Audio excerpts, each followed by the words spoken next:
going, guys? Many of you guys know who I am as the React coding guy on YouTube. So let's go just jump in, Kazi. Awesome. So, guys, today we're going to be talking about the top 10 skills. That you guys are going to need to master to land a job as a JavaScript developer. So, if you are ready, let's jump Let's jump right in. into it. Let's Boom. go. So, hopefully, let's just get started, guys. You guys saw a bunch of our tests before we go live. We like to just make sure we're prepped up. But, guys, let's just jump straight into the content. So, quarantine JavaScript, if you guys master these 10 skills that we're going to show you today and truly master them, this can practically guarantee that you actually get a job as a developer. Sonny, what are your thoughts on this? 100%. Like the skills that we're going to go through today, guys, like if you guys master these skills, right, and you practice them and you put in the time and effort, we can promise you that these skills are going to actually get you from becoming like you can be a beginner at this point, but work your way through this list and you will guaranteed land a job as a JavaScript developer, whether it be a freelance or a permanent position. You can be sure that if you've got these skills on your list, you're going to land something. Beautiful. Awesome. So, guys, that's what it is. Now, we are really excited to share all of this with you guys. If you guys can do us a favor right before we jump in, is if you are pumped about this content, please just go make sure to smash that like button. And why Smash is it, that guys. important? Why is that helpful for us, Sonny? What was that? Why is it Why helpful? is that helpful?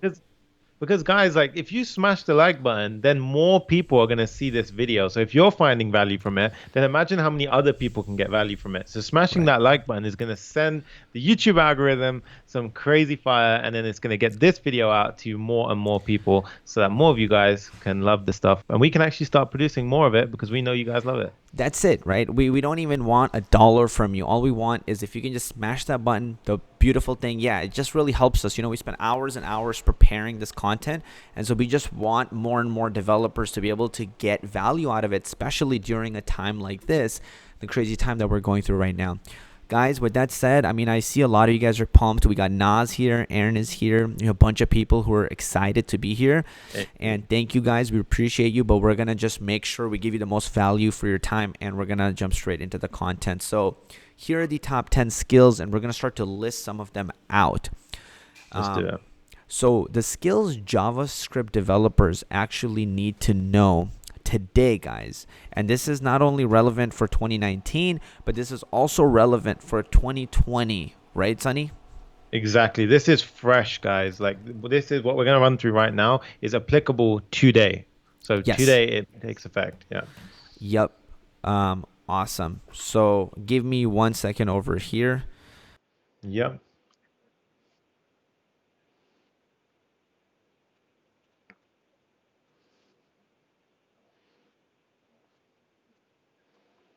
So, guys, if you guys are excited, drop some comments. Let us know if you guys are enjoying these live sessions while we get prepped for today's live talk.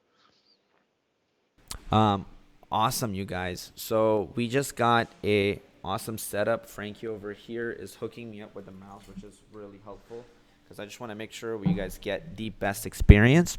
So, guys, all of these skills we're going to be talking about in today's video. Okay, we're going to talk about why React is so important for all of you guys to actually pick up.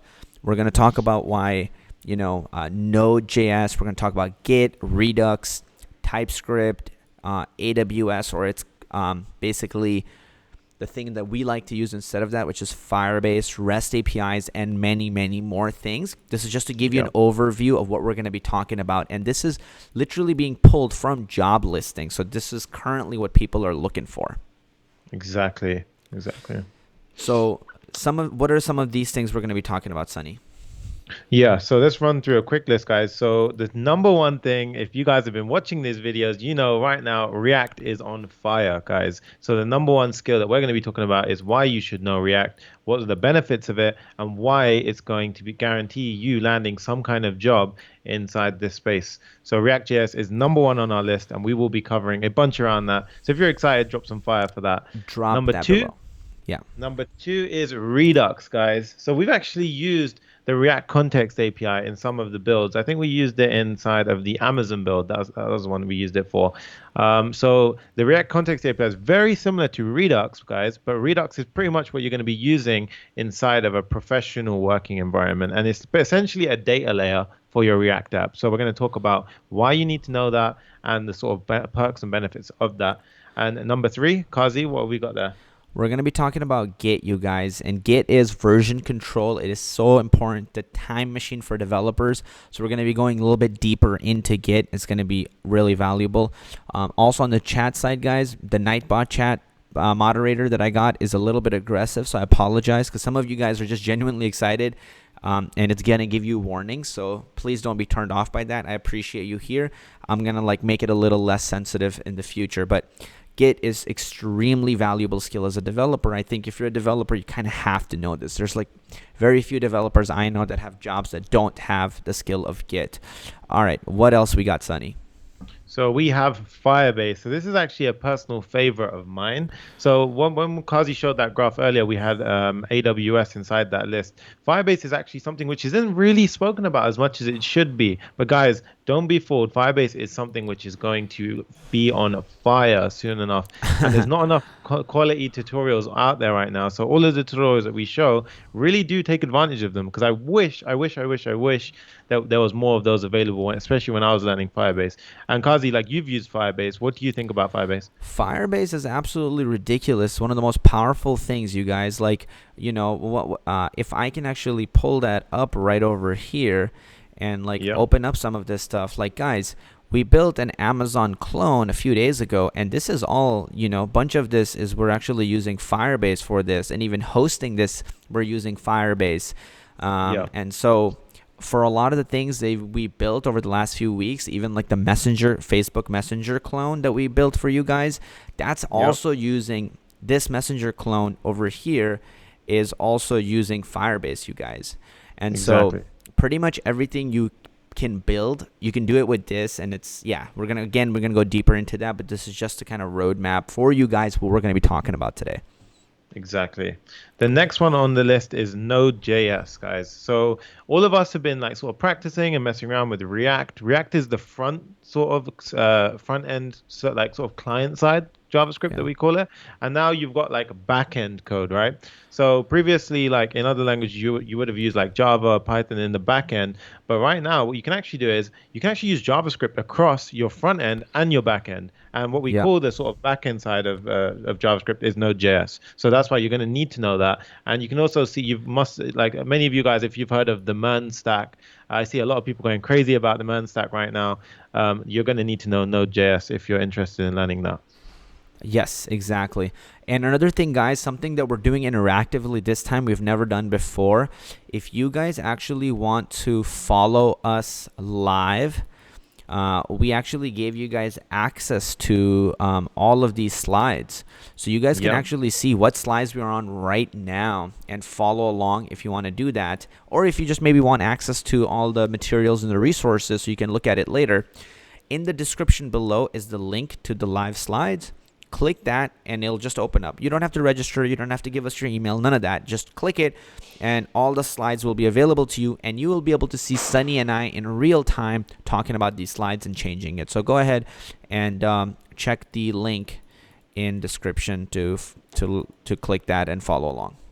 Exactly. And these are all the slides that you guys are seeing on the screen, and it will be in real time, sort of updating as we go through it. Yep. Nice. Awesome. So did we touch on command line, Sunny? We didn't. The So, command line is actually one of your favorite areas, Kazi. oh So go man, ahead. I love Yeah. the command line. Command line, guys, I mean, it's super, super important for developers to learn. It'll speed up and juice up your workflow. And I think it's important for all developers to know how this works. So whether it's you trying to deploy your app online through Firebase or Heroku, you're going to need to know command line.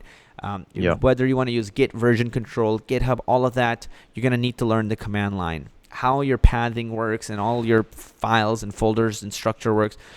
No running and skipping around this. You might try to kind of run around it with using a GUI or something, but all of those are band-aids. This is something you're going to have to learn. Exactly. Exactly. It's definitely one of those skills that it could be very scary in the beginning, guys, but it's worth learning. Yeah. Cool. So REST APIs are going to be something important. We're going to go deep into that in this video. We're going to talk about Flexbox and how Flexbox kind of allows you to, like, if I can show you guys our Netflix clone that we built over here, you guys can see how we used Flexbox to make all of this stuff beautiful, right? And you guys can even check out this app, but this is basically how we use Flexbox. So Flexbox is super important. We're going to dive deep into that, and then talk to us a little bit about this last one, or the ninth one here, Sonny. Yeah, so the ninth one is GraphQL. So this is actually quite a hot, sort of a hot query language right now, guys. What this does is essentially it sits in front of your API. So it actually goes alongside with that REST API number 7 point. And basically what it's going to be doing is it's an open source data query language. And it basically, guys, allows the front end, so all of your phones, the websites that you guys are coding, it allows it to ask in a very simple and easy way for data from your backend. So it gets rid of all the sort of complexity that we used to face as front-end developers by introducing GraphQL in between the sort of front-end and backend. So we're going to go into that in a bit of depth and show you why a lot of companies are actually going crazy about GraphQL right now. Yeah, it's absolutely insanity. And then 10, SSR, server-side rendering. So Sonny, speak to us on this a little bit, as well as why you decided to put this in this list. Yeah, so server-side rendering is something that was relatively newly introduced to me about 2-3 years ago. And what it basically essentially allows you to do, guys, is when a web page loads, typically we're used to it loading all on the client side, right? So as soon as you go on a web page, it loads on the client side. But without realizing, a lot of websites are doing something called server-side rendering. And what happens is all of the page is actually loaded on a server before it's sent to you. So all of the heavy lifting is done on a server outside, on, for example, a Google server if you're using Firebase, or an Amazon server if you're using AWS. And when it delivers it to you, it's so much faster, right? Yeah. So especially when you're using something like React, which is known as a single page app, which is basically a little bundled app. It basically, all the hard work is done on an offside server, and then once it gets delivered to you, the speed, the time to actually be able to interact with the web page is so fast when you do server-side rendering. But there is some things to consider here, but it's definitely something which is being used in a lot of jobs right now. It's massive. Yeah. Yep. Now, guys, we're going to go on to the first most important skill, which is actually, we think, React. Yeah. So one of the most important skills to learn for JavaScript is React. And kind of let's start talking about this. So Sonny, why don't you start off with this? Yeah. So for many of you guys who are new to React, essentially we have three fundamentals in web development. We have HTML, CSS, and JavaScript, right? Once you know these three things, you're going to run into situations where you pretty much are going to have to do the same things over and over again. But the guys over at Facebook thought, let's do this smarter, let's do this faster, let's introduce a better way of doing this, right? So they built a library called React. Now, React is massive, it's hugely popular. It uses something called the virtual DOM. So many of us who have dove into web development before know about the DOM, right? And the DOM is basically where all of the elements on the web page live, right? Yeah. React uses something called the virtual DOM. So it basically creates a clone of the DOM, and it basically this is the really clever part about React. It just re-renders what needs to be re-rendered on the screen, right? So imagine you have a list and you add to that list. It's only going to re-render because what it does is it checks its virtual DOM, it checks what you've added to that list, and then it does a little comparison, and then it basically gets everything rendered in a really clean and easy way, right? Yep. So which is why, like, if I actually write a comment over here, hey, this is an awesome post or something like that, right? And I post it and I hit enter. What happens is it doesn't refresh any other comments on this page. It doesn't refresh any of the other posts I've made on Instagram. If I hit enter, literally it only just refreshes that page also, or that comment. Now, another cool thing that happened is the page never refreshed. So like we never had this moment where like the whole page refreshes. It's all real time. So if I type in another comment and hit enter, you can see only that thing loads and then sends it, and boom, done. Nothing else changed. This is why Instagram is such a phenomenal user experience, and why billions of people download and use Instagram and use Facebook because it's just an amazing experience for the user. It'd be really frustrating if on your phone every single time you commented or something, things refreshed. Very Yeah. awful experience. React can actually help you with those types of things, and all of the apps that we were showing you guys, we actually built them using React. Yeah. And just to point out, if we go back to that Netflix app, so there's a really important thing inside of React, guys, and that's reusable components. So what Yep. you can actually do in React is you can write one component and reuse it several times by passing in different properties. And we call that props in React, right? Yep. So in this case, you've got like a carousel that Kazi's sort of hovering over, right? Each one of those things is actually just one piece of code. We just reuse that code several times and we Boom. pass in different properties. Boom. Yep. And then you get this really nice code base, which is reusable, it's easy to maintain, and it's going to allow you to actually grow and scale at a much faster rate, which is So why a lot of these companies use it. a Yeah. lot of companies use it, and it's similar to kind of like the Jinja templating engine in Django and Python. And if you guys Oh, have nice. experience with Shopify, you guys know that language called Liquid, right? Do you know about Liquid, Sunny?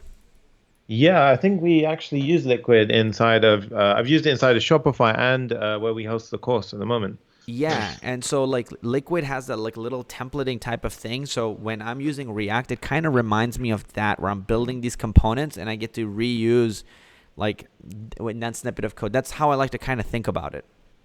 Yeah, that's a nice way of putting it. But it's Yeah. much more powerful than that, guys, because of the virtual DOM concept. If you have different components, so for example, let's say we have this component here, right? What's cool about a React app is, let's say the header loads, and let's say this banner loads, but let's say these haven't loaded yet because it has to pull all this data dynamically. What's cool about a React Yeah. app is the app will actually start running even without this stuff being loaded there. It'll start running with all of this because this is a different component. So it won't wait for Exactly. it to run. And then as you're scrolling down, boom, this is being loaded on the fly in real time, which is why you get that Yeah. slick, fast experience. Exactly. So it actually has something called lazy loading out of the box, which is what Kazi mentioned. So it will only load the components it needs to load in a really, really efficient way. And there's many techniques in getting this working correctly. With a lot of the new sort of React stuff, so functional components, all of the sort of React hooks, this becomes quite a simple thing to actually get working and up and running. Yep. Yeah. So that's, and then, here's another example of how we use this. So let's go over here if we can open this up. So you Hmm. guys can see this product is just a component. And this product card right over here, and we just kept reusing this component in all of these different things that we built for you guys in this Amazon. By the way, this is Yep. an Amazon clone. This is not the actual Amazon website, guys. This is what we built in the tutorial a few days ago. Yeah. Awesome. It looks So good though. this is the power of this virtual DOM that comes with React. React is also very SEO friendly, and reusable components is what Sunny was really highlighting. Yep. Um, and then I'm sure the debugging and testing and data flow is easier. I don't know if you want to speak more to these points. I want to kind of like touch on a little on the cons right now. Yeah. One thing to mention before we touch on the cons, so it is a really, really nice to debug, guys. So a lot of us who have done web development before do know about the sort of pain and the suffering that we have when you can't figure out a bug. React has a number of tools. So they have a React profiler, they have a React debugger. There's a bunch of things that you can actually use as Chrome extensions, and that's going to make life so much easier for you when you're actually debugging and checking things out. So you can see Kazi's pulling it out right now. You have a profiler and you have a components tab inside of Chrome. And what that's going to do is actually breaks down and shows you all of the different components. And also, it even shows you the state and the props of that component at that given time. So it's a really, really nice way how to like you can dive deeply into sort of the componentry and see what's actually going on with your app. Nice. I love that. Amazing. Really, really nice. Cool. So, Yeah. all right. Any other points you want to touch on here? Yeah, I think actually I gotta admit this is a really nice visual, but guys, don't be scared by where it says JSX as a barrier. Yeah. JSX is actually something which is I wouldn't actually consider it a con. I'd say it's really a power up of actual normal web development because it merges HTML and JavaScript together and it Yeah. gives you this really nice functionality where you can actually have dynamic JavaScript running inside of your HTML. So I wouldn't actually take it as a con. I would actually look at that Yeah. as something which is actually a benefit of using React. Yeah, I would see it as a benefit too. Like, yeah, it's gonna maybe like in this first second you might be confused, right? You're like, oh my god, class. I'd have to say class name. Like, there Yeah, might be like one or two things that are different, but once you yeah, pick it up, you're like, oh my god, this is so nice to be able to write actual code. Kind of like how when I'm doing Django, I like being able to actually write Django code right inside of my app. And then when I was yeah. just using HTML, CSS, JavaScript, I'm like, why can't I do that? So like that alone made me want to go back to starting using Django. But that's super nice being able to do that in one place. Yeah, exactly. Let's touch base on percentage of users who actually love the framework and use it again. So here are a bunch of different frameworks we have here, Sonny. So like, why are the React users, they're like mostly coming back to use this versus, say Backbone or, Angular? Mhm. So the reason why is because React is different to a lot of these different sort of frameworks you can call them, because React's actually not a framework, guys. It's a library, and that means it's very lightweight. So the entry into actually using React is so easy, guys. It's really light to pick up on React because you don't need to learn everything at once. Whereas if you look at something like Angular, it's a framework. You have to do everything according to how Angular is built, right? In order to get an Angular app up and running, it's actually quite a sort of intimidating process, especially if you're new to it. Yep. But if you're in React, what you can actually do is we actually have got some slides that I posted over on Instagram where you can actually, it shows you how simple it is to actually get a React up and running, React app up and running. So if we go ahead and look at this, guys, this is how you would get a React app up and running. You literally run one command. So here you can see it says npx create React app. You literally CD into it, and then you just do npm start.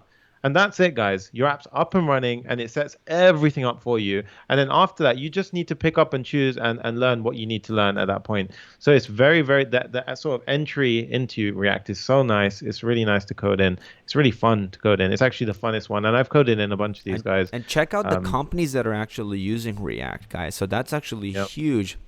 This is a nice slide. So like, why React? Because many companies use it, right? And the job opportunities and the payoffs of salaries are really high. So Uber, Airbnb, Udemy, Khan Academy, Twitter, Facebook, Netflix, Instagram, all of these are actually using it. So I think that's another thing that tells. I think if I don't know much about programming, it's helpful for me to know what companies are using it, and it gives me Definitely. insight into what my jobs potentially could look like, right? Like a front end developer that works at Netflix is actually making $306,000 a year. I don't know if you knew that. Yeah. That's insane. I didn't Yeah, actually know that. like Yeah, that's insane. literally, I looked up their salary and average Wow. front end developer on Netflix. That's actually their yearly salary. Damn. And I think it's Netflix that actually have a lot of their workers remote right now, or a lot of these companies have a lot of remote developers with them. So that's even more insane that they're getting paid that. It's Here's a good crazy. question somebody asked just a little bit ago. Like, hey, is this for, I can't find it right now, but they asked, is this for beginners? Oh, yeah, there we go. So is React also something that beginners can use?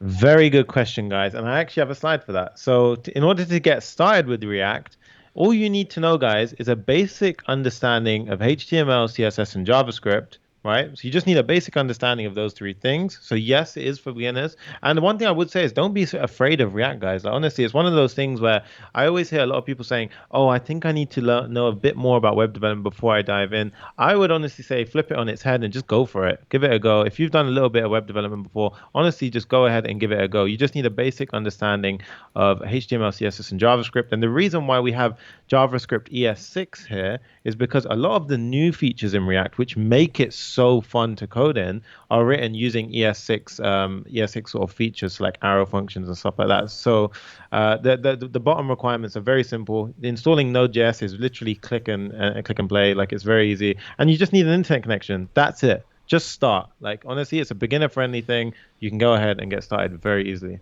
That's right. So just get Yeah. started with that. Now let's move on to something. So this I think I touched base on already. I don't need to go too much into it, but like here's Tesla using React, Reddit, and all these big companies. So let's move forward now. Now I guess let's get into. I think we kind of did a good job with how much we went into detail about React and why people should be using it. I think Yeah. let's now start diving into Git and why people should be using Git. So let's go down here. So Sunny, you want to Yeah. talk about this? Yeah, so we have three main things here, guys, and I've just broken it down for a beginner to understand very easily. Number one, it's a time machine, right? And what I mean by that, guys, you push some code in there, and then you have this sort of time machine of backups, right? So if something goes wrong, and let's say everything you can like you add features at this time, like in this timeline, you just add different features. So let's say in the beginning, Kazi just built the login feature, then he built the sort of the post feature. But like what you would do is you would actually add in your features at different points, and then what would happen is you would, oh, okay. So imagine we had Instagram right now, right? You would have a you would commit to so you would commit your different features to this timeline. So for example, we would have the ability to post on Instagram. We'd have the ability to comment on Instagram. And every time you push that code, you basically create like a checkpoint, right? And if anything goes wrong, guys, you can actually go ahead and rewind to that checkpoint. So this is really important because when you have a lot of money being put behind apps and you've got a lot of like customers that are using your apps, you need very fast and robust ways of rolling back code to make sure that if anything goes wrong, you can put out that fire and rewind back in time. So the first thing is it's a time machine. The second thing is it's something called a code repo, so a code repository. And this basically just means it holds your code. And it holds it and it gives you a bunch of features. So it allows you to basically have things like branches. It allows you to be able to work on the same code base no matter how many developers you have in a team, right? So that touches on the third point. It's how a team of coders work together. So Amanov said a really nice thing. You can say Git is the Doctor Strange in the development world. I like that. Nice. So guys, yeah, Git is going to be is what allows a team of coders to work together. Because imagine you had me and you had Kazi working on a feature, right? Two different features. And let's say I went ahead and built the comments feature, and Kazi went ahead and built the posting a picture feature on Instagram. Let's say our code clashes, Yep. right? Let's say it clashes at some point. Git allows you to sort of resolve those clashes and move forward and then make another checkpoint, right? But without Yeah. using Git, how do you do that? You You see, you have can't. this sort of problem. You can't do And that. another Oh, another nice. great Yeah, another great thing, right? Oh wow, we got super chat. Thank you for that, Sumit. Really nice. Yeah, appreciate that.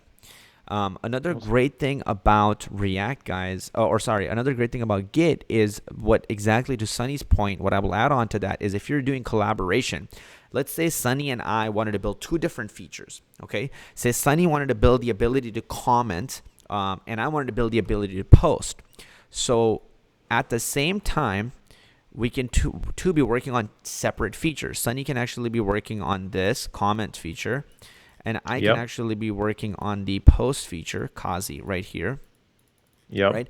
And then essentially what we could do is once our like he completes his comment functionality, I complete my post functionality, we could actually merge that into one place, like to the master branch or whatever you want to call it. And Yep. now we have both of those features in the main app, the app that the public world and everybody's using. Exactly. And guys, notice how we would be working on separate features, but we both would get access to the login features, right? So, because we're essentially like carrying on from the same point in the timeline. So it allows us to both work on features at the same time and then come back together and push the code forward. So, a really, Yep. really powerful thing, which every single job that you enter will need you to know. They will need you to know how to use Git. Yeah, very So it's highly something paid which is, skill, yeah, guys. definitely. All right, let's move to the next one. So let's talk a bit about Redux. Now, guys, with Redux, it's this is a really important skill. And if you guys didn't go and build this clone that we built with Amazon, we're actually Yep. using Redux here, or basically a form of Redux. We're using something called Context API. And what Sunny said Yep. is like, hey, if you want to learn about Redux, that would be step one, like learn context APIs. But here's what it allows you to do, right? At the top right, Yep. can you guys see where it says basket? I mean, it's probably just a little bit hard for you guys to see, so I'll move that here. But like you guys can see where it says basket. Now, if I go and click add to basket, boom, you can see in real time it just added that, and I can hit this add to basket. Now I can actually go to the basket, and you can see it's actually keeping track of the state currently. Both of these products are added in real time. Now if I remove them, they get changed without the page being refreshed, guys. And look, the subtotal changed as well. Now if I remove this, boom, everything changed dynamically. No page was refreshed, and it's all extremely fast. So it's something that allows you to manage state. And for React developers and JavaScript developers, and if you want to do anything with e-commerce, this is an extremely important skill to learn and highly paid.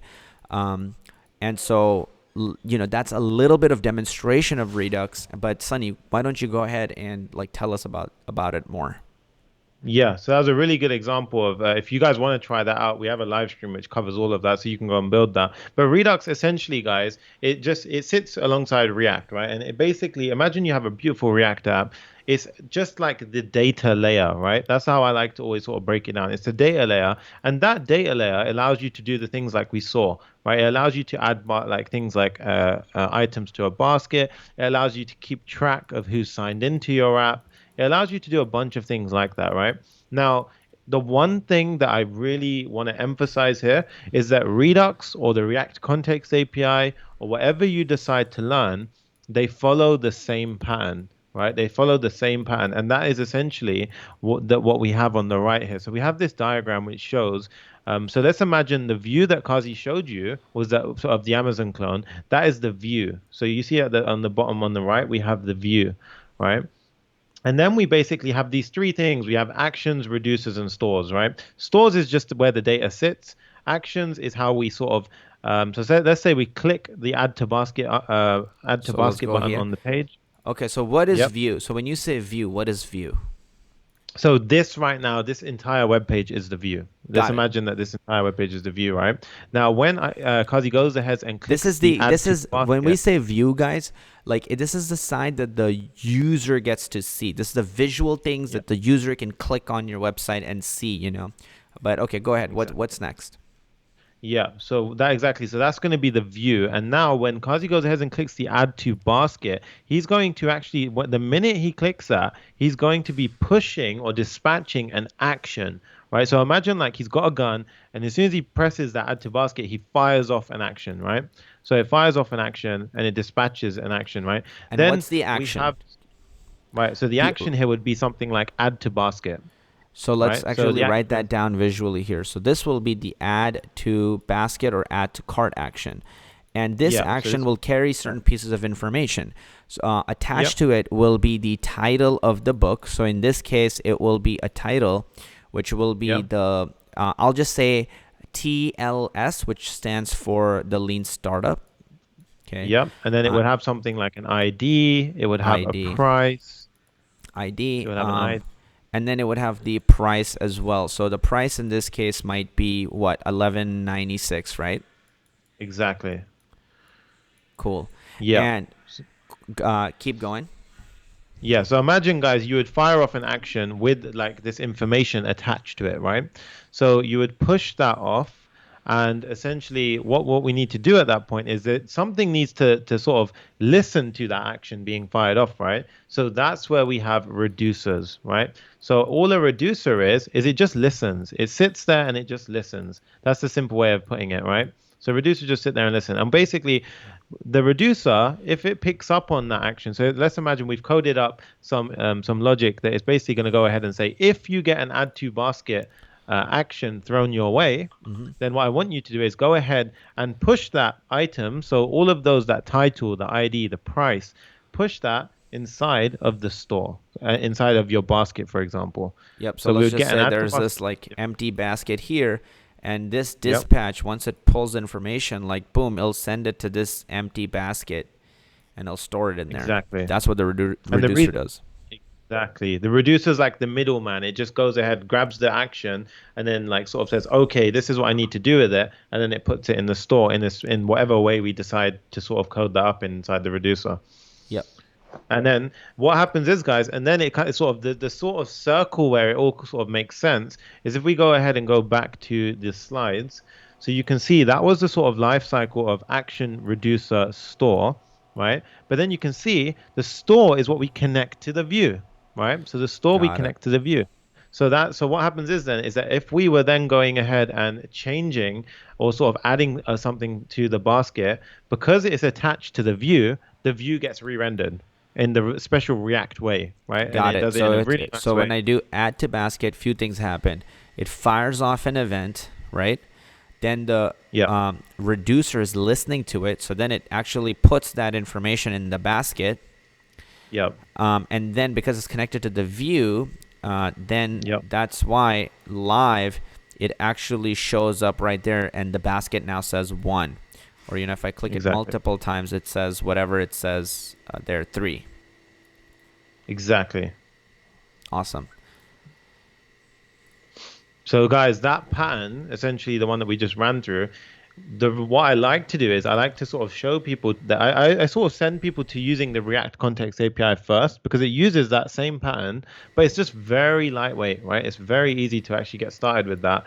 And then once you know that pattern, then it's very simple to go ahead and implement it with Redux. Redux has a bit more sort of setup behind it, but once you sort of get things going, it's very nice and it's going to be something which is massively valuable. I can't explain to you how valuable Redux is going to be for you guys. Yeah. Yep. So learn the steps, the practical steps for you guys to actually learn this, guys, is learn React Context API first, and then all the concepts you pick up from there, boom, you can apply it. And if we want to make it even more practical, literally follow and build Amazon clone that we built on this channel, Clever Programmer, where Sonny shows you how to build this, and then you'll be good to go. Yeah. Yeah. Exactly. We just actually got a super donation. Oh, hey. Oh, another one? See that? Yeah, by Nisarg Gandhi. Wow, I'm actually not seeing any new messages come in. The last message I see is like, I think, Git versus GitLab versus GitHub. So I think I'm kind of behind on I don't know why I don't see the new comments. But yeah, if you want to shout out the comments, that'd be awesome.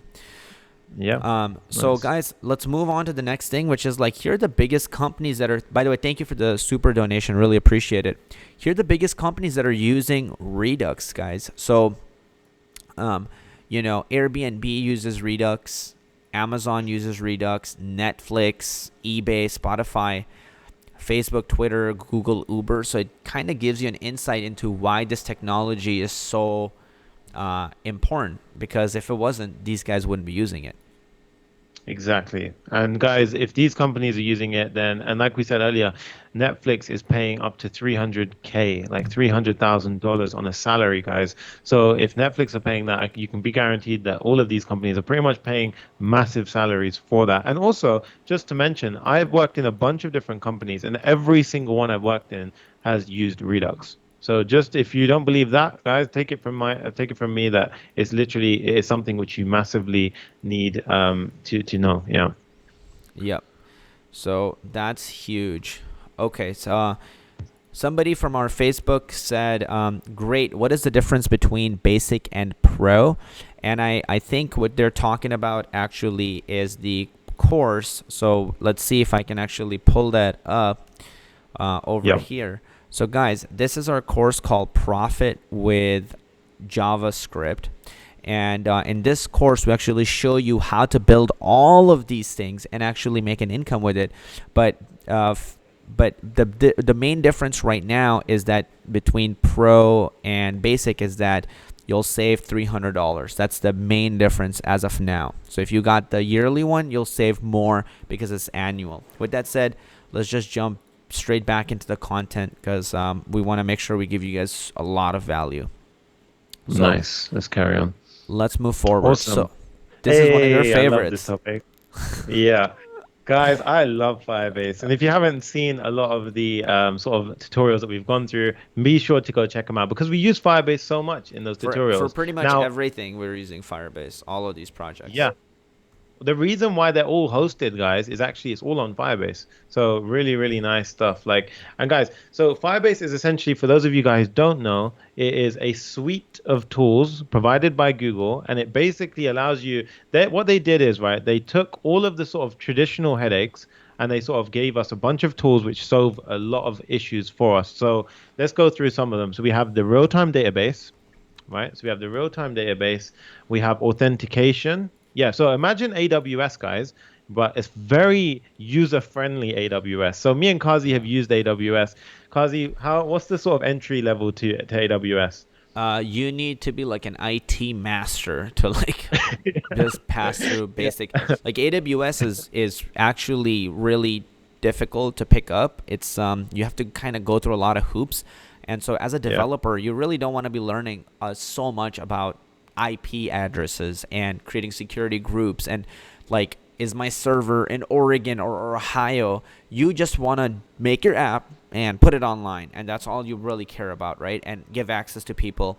Uh, Firebase takes all of that out. So Firebase to me is just like the definition of ease and simplicity. Exactly that. And that's the perfect way to put it. It's just ease and simplicity, guys. Right. So it's going to give us a database, and not only just a normal database, it's a real-time database. So if you guys are wondering what the real time is standing for, when we had like the sort of Facebook Messenger clone, we didn't have to implement anything special to get that real-time functionality. So the messages popping in as they came in. It was out of the box, and it just works out of the box when you use Firebase. Yep. You have authentication. So authentication traditionally is actually quite a headache. It's quite a sort of a pain to sort of get authentication working. So with Firebase, it's literally like two lines of code that you have to add, and you already have like a login, a sign up, and they completely do everything for you. Even they even have validation, and then you have all of these That's additional the things. So you have crazy like, thing, guys. yeah, So I want to kind of emphasize that authentication is a nightmare, whether you want to add email and password type of authentication. And again, when we say authentication, it's like when you log into Instagram that you need authentication to do that, right? Every single website or app you use has authentication. Setting it up is so hard. Whether you want to use Google authentication or you want to use Facebook authentication, with Firebase, it is so simple. And yeah, I think you showed us how to do that, Sunny, and it was just a few lines of code, and yep. authentication is good to go. Exactly, and that's something which we do build in the Amazon clone. So again, really good app to go ahead and This is build a to test all great of this stuff. question, and I think this is the right time to answer it. So, Piyush Yep. asks Firebase versus Node, and actually, the answer is, guys, if you use Firebase, you can replace Node. Like, you actually have no reason to most of the times even use Node, and it's just so much simpler. Sunny, you want to go on that and riff on Yeah. it?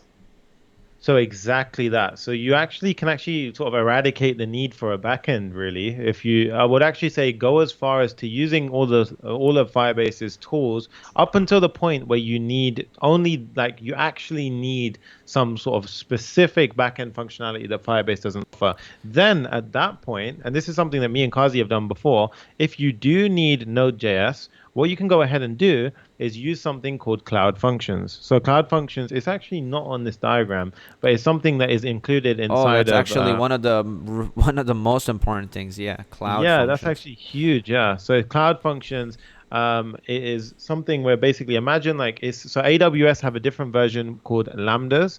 Yeah, And essentially what it is you basically it's just a literally like imagine a JavaScript function, guys. Yeah, so a simple JavaScript function, but it's written in Node.js. So it does this is where Node.js comes into it. And essentially you can just deploy that one function and it uses a serverless approach and it's able yep. to scale up. And guys, whether or not you've got one user or you've got 500 million users, it's going to scale. Like you have Google servers that are going to scale for you. It's going to handle that sort of scale. So really important stuff there. And I see a lot of people asking, Firebase is costly or is Firebase free to use? It's Guys, free. Firebase honestly is free. Yeah, every single build that we've done is completely free. So unless you need to do some like sort of additional stuff, I think the cloud functions you have to attach a card but it doesn't charge you.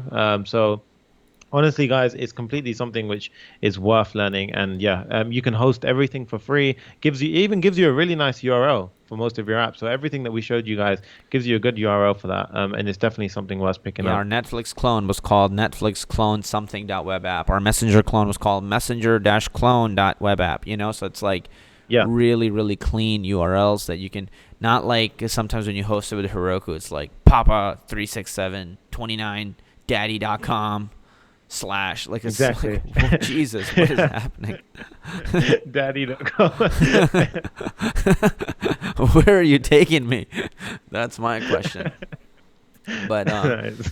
so yeah, it's like server like the power of serverless guys is so sick. And the fact that you could use, Yeah. like, I was doing serverless stuff with AWS, and it was a nightmare to set it up. Like, how I have to, like, set up my own REST API endpoints, and then I got to make sure it's in the right server. And oh my goodness, even when I was setting up my functions, Sonny, I had to be careful, Yeah. like, whether I put them in Oregon or Ohio. I'm like, why am I having to, like, put locations for my server, like, functions? Like, what's next? Do I have to also, like, lease an apartment for my functions to live in and keep them there? Like, what? Yeah.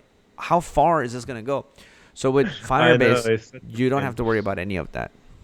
Yeah, you literally have one command line saying Firebase deploy, and that's it. Yeah, it's Yeah. that simple. Yeah. Yep. Somebody asked, "What's the if there's a paid option? Like, what's the need for the paid option?" Piyush did. Um, for paid option, serverless functions is one of the reasons why you might need paid. Even on Hmm. that, they're not gonna really charge you until the scale is really high. So I Yeah. probably wouldn't worry about paid until you have, like, millions of visitors hitting your platform per month. Most of Yeah. you, that's never gonna happen. So I wouldn't worry about it until then. Yeah, exactly. And guys, just to touch on this, they have so many things which is worth checking out. So like even they have even have machine learning. So I see loads of people asking about, hey, why don't you go ahead and build something with machine learning? Guys, Firebase offers that out of the I box. They was actually actually have like, thinking, yeah, Sunny, you and I do a tutorial where we use Google Cloud Vision, Google yeah, Vision, and we actually build a using Firebase and React, like a that would like be, face detection app or a yeah, edge detection app together. nice. Guys, if you guys want to see that, let us know in the comments. But yeah, I'm down for that. That would be something which would be fun to build. Let's That's definitely go ahead and do that. that Yeah. really excites me because I like front end stuff, but I really like stuff like that. It's mind blowing. Yeah. Nice. And I saw a lot of people actually loved the AI video that we dropped recently. So yeah, let's go ahead and build that. Nice. Yeah. So hosting, guys, I think Sunny touched on it already. That's gonna be there. Any other stuff you wanna, like, touch on from here, Sunny? Yeah, so like just a few things to just brief over. If you are using, so guys, remember we spoke about React, right? React is really powerful, not just for web apps, but you can actually build apps in for iOS and Android using React Native, right? Now, when you have React Native, something really, really critical, right? You want to be able to test your apps in so many scenarios and so many different variations and this and that. Now they have something called Test Lab, right? Test Lab's amazing, guys. So imagine you build an app with React Native, you deploy it. Test Lab, then you basically just upload your app to Test Lab, or I think you just deploy it, or whatever you do, but you upload it to Test Lab, and then it actually runs it on physical devices. So it'll run it on an iPhone 11, iPhone 10, iPhone 9, Android, Samsung Galaxy, all of the different variations, and it will show you. And you can actually put a little robotic script in it, so it'll run through the app and test everything. It'll give you screenshots of every single page, every single like it'll give you screenshots of the app, how it looks, and that is the most powerful way that you can ever debug an app. So honestly, that's so powerful, and that's out of the box. Like I can't stress that enough. That's something that they just give you out of the box, and alongside crash reporting, all this other stuff. But I would definitely recommend if you guys are enjoying sort of the Firebase stuff that we're covering here, definitely go and check it out because they have an endless amount of tools, and we've only just touched on some of them, but you have notifications, so many different things which really do allow you to supercharge your app. Yeah, I think you're muted, Kazi. Talking for a while. So Oh yeah. David Jacobs just came in and he said, "Hey, just coming. Is it okay to make use of Firebase and Node.js for the same project?" My gut answer is absolutely. It's totally okay. But if you most of the times need to use Node.js, if you get creative, you probably won't need to really use Node.js. You can use serverless cloud functions and do it. But Sunny, what are your thoughts? Yeah, so if you are going to go ahead and use Cloud Functions, it will be in Node.js anyway. Yeah. So that's sort of a sort of way to think about it. If you are going to sort of need Node.js, then you would be using Firebase Cloud Functions. But like Kazi said, try and use all the tools that they give you before you actually reach Yeah. that point. Because what would tend to happen is you might actually end up over engineering when they actually give you a tool which does it all for you in like 3 lines of code. So I would really make sure you sort of play with their tools and like the real-time database and stuff before you go ahead and do any of that stuff. Okay, awesome. I mean, one of the builds, like the YouTube thumbnail build, Sunny, what we can do is, like, we can even do more like off, like something we build live, and maybe we might even fail during the live stream, but it could be something fun to just build live with everybody.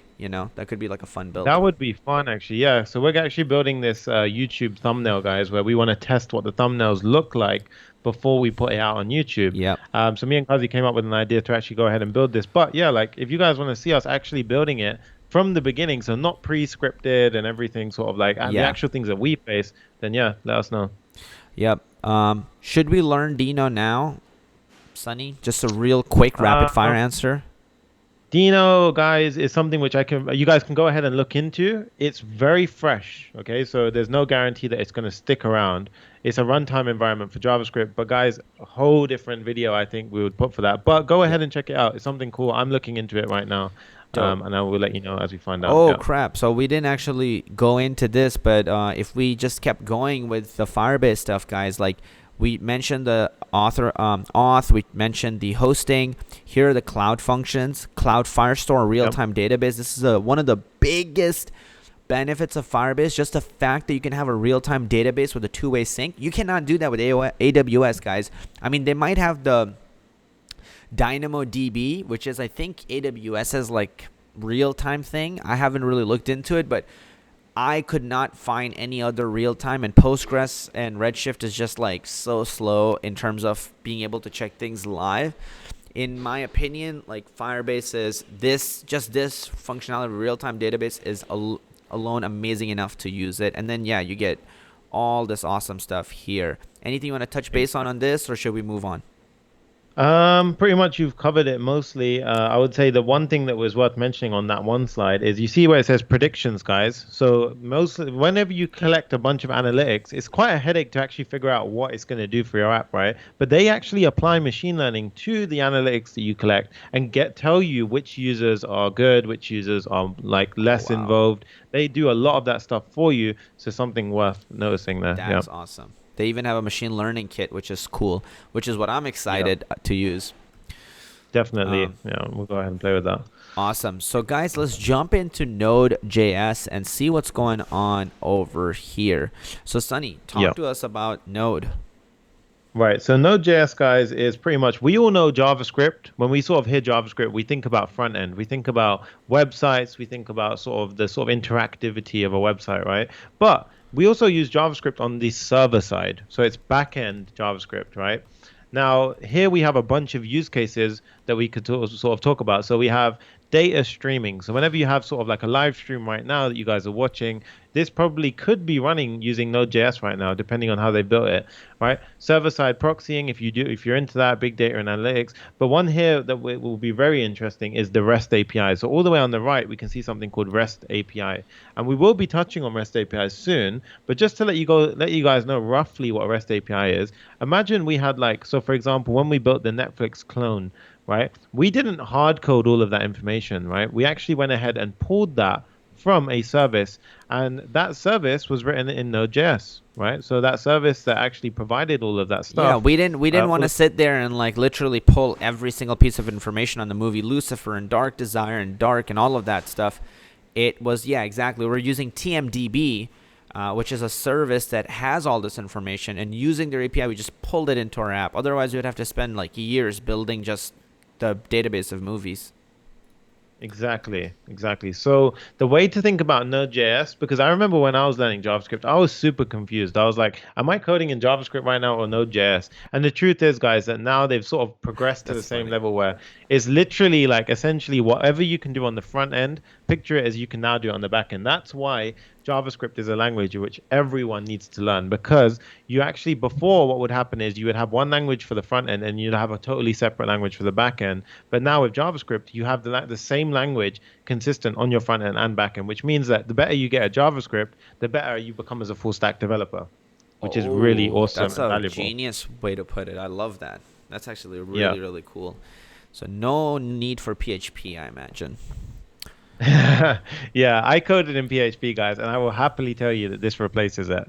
Yeah. Everything it does, this replaces it. And Yeah. all this other stuff you guys can actually do with Node.js as well. So whether it's big data analytics, you want to do system monitoring dashboards, wireless connectivity, you want to build chatbots, real-time data, web scraping automation, all of this stuff, you guys are able to do it. Any other things we should touch on here, Sonny?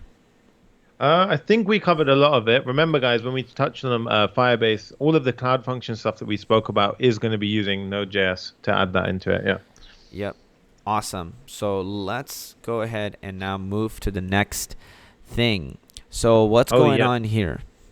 So this is actually good because we just literally brought up the cloud functions example. So here, guys, imagine we had a Firebase cloud function, right? So imagine we sign in as a user, right?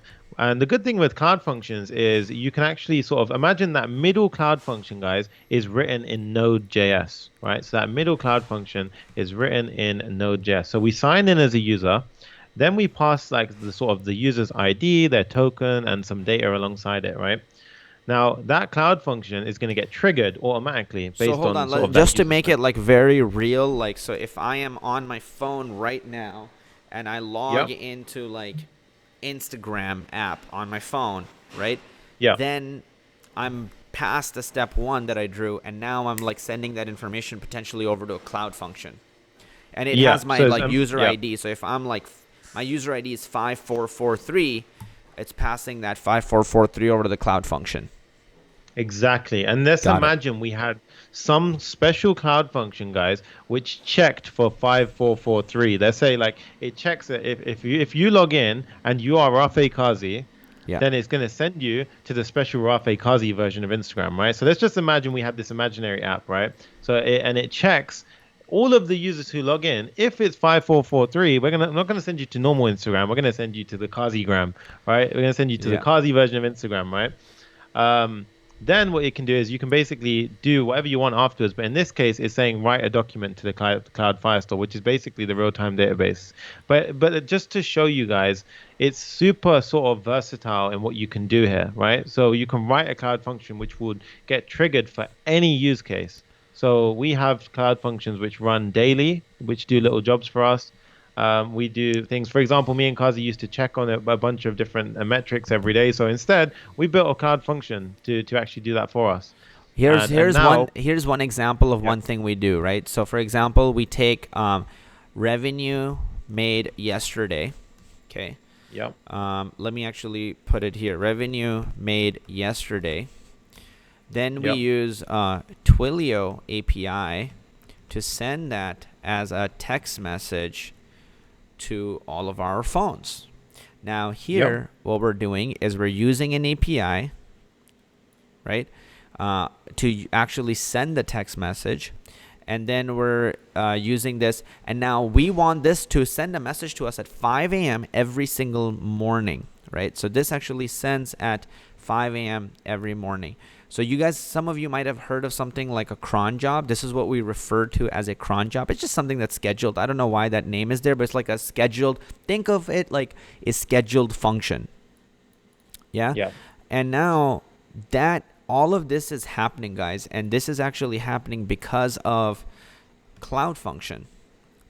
exactly. Okay. And we're literally using Firebase, and we are able to, this is essentially a cloud function. Okay. And Firebase allows us to host this cloud function, run it as a cron job, and every 5 a.m. it like takes our revenue from yesterday and sends it to us as a text message.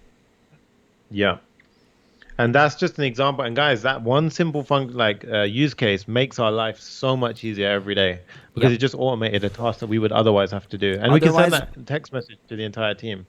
yeah. Otherwise, like what we had to do was we had a person who we had hired, who would literally like look at 4 or 5 different sources where we had income coming from, and then manually they would have to remember, and then they would have to manually text everybody on the team.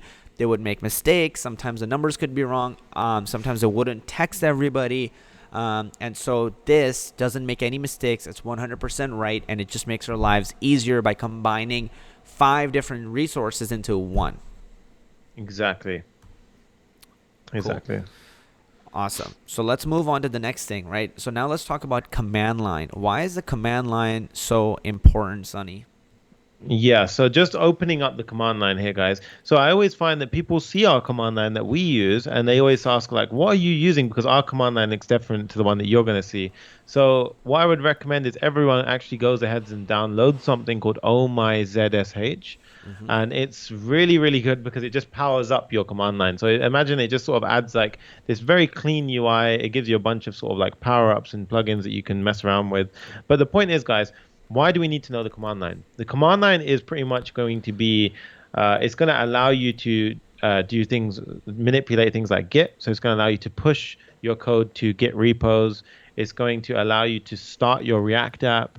It's going to allow you to do the basic things like create folders and things like that. And guys, remember, like a lot of you guys might be thinking at this point, yeah, but I can just right click and I can open and I can click new folder, right?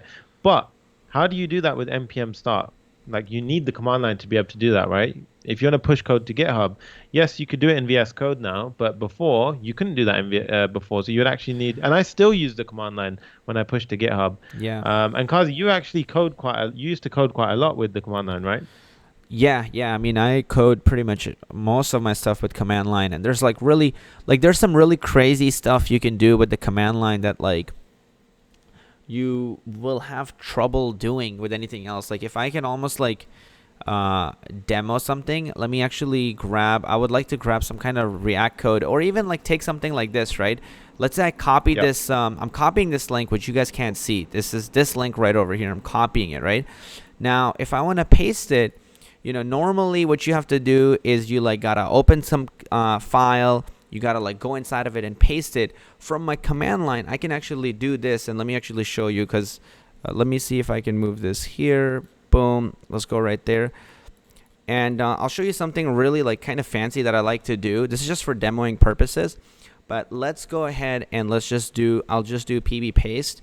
And here's a demo YT app. Right. And now if I actually find this app that folder that I created on my computer, which I want to make sure that I don't share everything with you guys.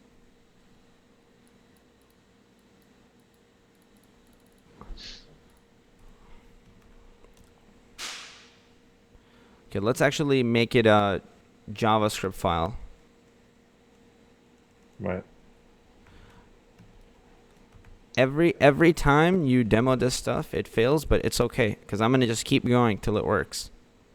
That's it. And guys, when you're coding, this is normal stuff. You're gonna run into this. Right. So this is just one example of what I did. Like I copied some piece of thing, right, and I pasted it in here. Now, this is just a URL that I pasted through the command line. But like if I have huge chunks of code, it allows me to move so freaking fast. And here's one thing I want to say about speed, okay? People often think that when it comes down to speed, you either do something slow or you do something fast. There are two things. Here's what I say. That's completely wrong. You either do things fast or you don't do them at all. I'll give you an Exactly. example. Imagine you had to edit a video, and every single frame that you hit edit on, if it took 2 hours for it to refresh. Imagine if you were building an app on your computer, on your local host, and let's say you made a change to it and you wanted to see your change. Imagine if it took 1 hour to see your change. How does my nav bar look? How does my row that I created look? Instead of being able to give it to you instantly when you hit refresh, that would have a major difference, right, to your building process and experience. And as a matter of fact, you would actually not build a lot of features because you can't test it and see it fast. So command line, what it allows you to do, my favorite thing for it is it allows you to move at just a brutally, insanely fast speed. Get freaking good at command line. If you get fast at this, you can bust out 2 apps while somebody else is building their first app, and it takes them like 3 weeks. So learn it. It's going to be highly, highly paid, but more importantly, your process of development will just be so much more enjoyable. So get past the fear of the dark screen and just fall in love with it. Yeah, and it is daunting when you first start, guys. Like we've all been there where we don't even know how to interact with the command line, and it can get very scary in the beginning. But just start moving towards it. Even if you fail, what's the worst thing that's going to happen? Like you just carry on and you learn from that. One thing that's worth mentioning, guys, you're going to need to know this because things like Firebase, like for example, when you deploy your app to Firebase, you need to know how to do that with the command line, right? You need to be able to write Firebase deploy inside of the command line in the correct folder to be able to deploy your app. So you're going to need to Hmm. be able to know that stuff. Even when you're using Git, it's something where you're just going to have to learn this at some point. Yep. Yeah. Beautiful. So let's move on to REST APIs. So REST APIs, what are these things? Why are they important? Guys, like if I wanted to build a face detection, right? Let me actually show you guys. A few days ago, we made a video, Aaron and I, and it was on face detection. So let me pull it up on my screen here and show it to you guys. So boom, here it is, build real-time face detection. This is like probably the best use case of why things like API matters. And even though technically we're in this case, but it's kind of like an API, okay? I just want to get the concept across. So let's go here where he's demoing the app. So check this out, right? So right now, guys, it's detecting his face. Doesn't matter where he's moving and what he's doing. So you can see that. Now this, if we had to write this code to make this work, Sonny, how long would it take us to figure out how to do proper face detection all by ourselves, write it, and run code that does this? How long would it take? Oh, dude, like you stress me out just saying it. I mean, I don't know where we'd begin. Like, this is why we need things like services that have figured out that We would. problem and they've mastered. It's Yeah. pretty depressing, but Sonny, you and I in our entire lifetime would never be able to figure out how to do it. Yeah, it would take forever, dude. It takes so long to figure that Unless out. we're Yeah. copy pasting stuff or figuring it out or stealing somebody else's research, you and I in our lifetime, like there are very few people who could figure out this type of stuff, and they spend their whole life dedicated to like how face detection works. You don't want to like sit there and write this algorithm from scratch. You use it. So like API, in this case, we basically used an API to get access to all this code that allows us to do it. So guys, for us, it actually took 6 lines of code to make this entire app work. Yeah. That's insane. That's insane. That's Like, kind I of really insane. want to do that. I really want to give that a go in JavaScript. See how Which we is can do why that. these are some of the reasons I really like Python, because like when you can do it in like 6 lines of code, it is kind of nice. And like take a look at this. There's this one part where everybody started going crazy on the live stream, and look, Aaron pulled up an image that I had sent to him from our live stream, and it started detecting the faces on that image Oh, from damn. That's from the phone. nice. Yeah. That's clean. Yeah. So this is why, guys, API is super important. Here's the ugly image of this. These Sonny, I don't know why you put this image in. These are the images that I saw that like made me never want to learn APIs. But go Yeah, ahead. do you know why? It's because I know they're ugly images, but they really explain what an API is You well. know, for Like, somebody who doesn't know APIs, this is the only person I feel like this can help is somebody who knows APIs. yeah. Yeah. But okay, go ahead, explain it, Yeah. explain it.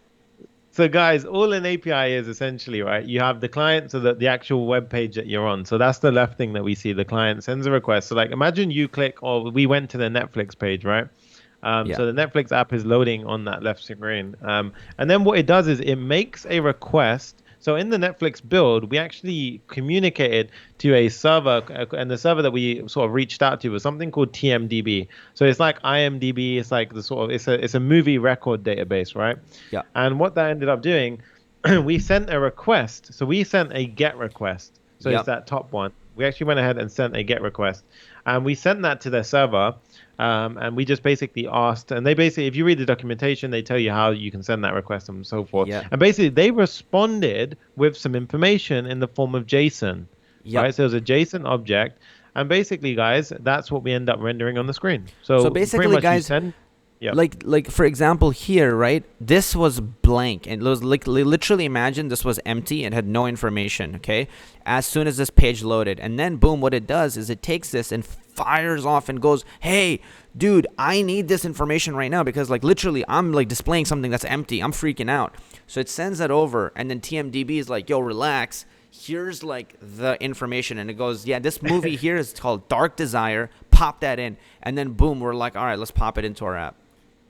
I love how aggressive the API was.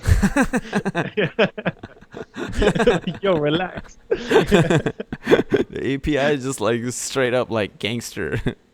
Yeah. Nice.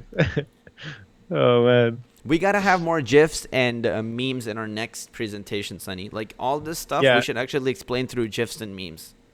Yeah. Well, yeah, we should. We should. We'll get rid of this for the next one. Fuck this image. I would never want to see this image again. This image reminds me of like when like I used to see my brother's like college classes back in 2006 when he was Yeah. learning. I'm like, oh Dude, my god. I knew it was gonna start a conversation when I put it in. It's equal quality content, guys. I do that for you.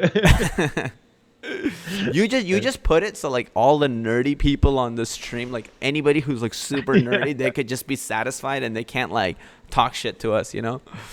exactly. I saw a few thumbs up when the screen came on. Oh yeah, by the way, guys, smash that like button if you're enjoying this content so far. It really, really helps us. Exactly. Okay, so please, please, please do that. Definitely. Right. Should we move over to the next slide? Yes, let's move over. And like just a little quick thing before we completely change. Just at a high level, guys, like there's a few different things. So, you want to be able to delete information or change information. So anytime, here's how I think of it. Anytime you want to get information, just think get. I need information. Get, get, get, get, get. So it's like on Yeah. an Instagram post, if you want, like when I go to Instagram.com, right? Here are all my get requests in my mind. This is a get request. It's getting the data, getting the image, showing the image. So that's think get and like put it in your brain. Now, when you go Yep. and you want to like post something, that's going to be post. So for example, if I go back to Instagram, anything that requires any type of posting. So when I'm posting a comment and I hit enter, in my mind, I chain that with post, post, post, post, post. So then when I'm thinking I need to post, that's going to be post. If I want to go Yep. and like change this exact image that's right here, that in my mind is just like update. So that's put. Put is update. I don't know why they call it that, but put really is like update. So Yep. boom. Delete is the most obvious one. If I go and delete any of my comments, any of my posts, that's just going to be delete. So that's how I like to think about it. Really nice breakdown. Yeah. Nice. Thanks. All right, guys. So let's jump into Flexbox. Sunny, take it over. Yeah, so Flexbox, guys, the reason why you would want to use Flexbox is it allows you to essentially get a fully responsive web design, right? Which means, so like, look at this illustration right here. So you got a bunch of different devices, right? But imagine that's one website. So obviously, when you see a lot of websites, when you go on your phone, it looks slightly different to when you go on your desktop, right? Now, back in the day, this used to be a nightmare to do this. Like you had to use something like you had to use endless media queries and sort of all this headache to get that to do that. Or you would actually end up building two different apps. So if you look at some really old apps, they'd actually have two completely horrible looking, like a horrible mobile app and a really Yeah. nice desktop one. But So if you, for just to, example, check the, I yeah, want to visually like talk about also what you're saying. So like, yeah, guys, without Flexbox, right, we won't be able to get this nice functionality here. And how easy this was to set up. Like all these rows are actually built using Flexbox. At the yep, top, the nav bar that you guys see that looks really slick when I hover down, that is using Flexbox as well. But keep going, Sunny. exactly. Yeah, exactly. So even all of the builds that we actually did are actually responsive. So if the screens They're get all smaller, it's going to responsive. be size. Yeah, they're Exactly. all So if we take responsive. this, because it's Flexbox, it's responsive. So you guys see how the Netflix one like turns into a nice like mobile version? Flexbox. Exactly. And guys, so it's definitely going to be a skill, and like the need for it is very clear here, right? If you want to support mobile devices, tablets, etc., you need to know Flexbox, which is why most people use. They Sunny. require you to know about Flexbox. Yep. I love what this guy says. He goes, can you guys start teaching GraphQL instead of REST? I have worked on it. It's really cool. So one thing I want to actually say to that is, can we, Sunny, I think we need to start doing live streams where we're doing live builds that are actually also live for us. So like Yeah. one great use case for GraphQL, honestly, is I want to actually build like something with Facebook ads. Yeah. And you and I were talking about doing stuff with Facebook ads. So we can actually create a dummy test account for Facebook ads, just so the user Yeah. token and stuff like that, we can share it with everybody on the screen. And we can actually use GraphQL there because Facebook uses GraphQL. And then we can actually Yep. run ads, build ads, and the videos would be really cool. It'd be like, hey, how we built our own bot and like it spent $5,000 this month, and like Oh, that show it. would be fun. Yeah, that'd be nice. Yeah, and yeah, like guys, it's really nice by the way when you guys drop those comments in because it lets us know what you guys are interested in learning or like what you guys want to do. And then me and Kazi can go ahead and like jump on a live stream and actually go and build it, which is like you said, it's going to be fresh for us. Like I've used GraphQL in the past, but am I a professional? Like, am I a pro at it? No, like I'm pretty fairly new to it, like in some sense. So we can go ahead and do and learn that together, and I think that'll be a really useful for everyone to see. Yep. Awesome. Yeah. Yep. So basically, it's, yeah, I think just one thing I do want to mention. Oken Lily asks, can you explain put versus patch? So yeah, I mean, the basic version I can give you of put versus patch is just like put is for updating. So if I want to update my caption, if I want to update my YouTube video that already exists, I'm gonna use put. If I want to, oh wait, that's actually a good one. So Sunny, actually, can you explain the difference between put versus patch? Because I thought he was asking put versus, let's say delete or something like that. So just give us a little put versus patch. So as far as I'm aware, so put guys is what you're going to probably be using most of the time, right? So it's going to be like when you change like the actual sort of you're going to be changing the actual sort of document or whatever sort of like item that you're changing inside of your API, REST API. But patch is when you actually want to make changes to the part of the resource at a given location, right? So what you're actually doing is you're making a change to the resource and you're changing its properties. So there's a slight difference there. To be honest with you, I actually end up using put most of the time. I haven't actually ran into personally. I haven't ran into a case where I've used patch much yet. I actually find in most tutorials they tell you, but if we have a little check here, I can see unlike put, patch applies a partial update to the resource. So Yeah. it's going to apply a partial update as opposed to put, which applies like an entire update to a resource. Yeah, but guys, keep it simple. Just probably use put unless you're working with other developers on your team and they have specific reasons for where you use put or patch. The most important thing is you guys stay consistent here with your team. That's gonna be the really key difference here. Yep. Awesome. Okay. Right. Nice.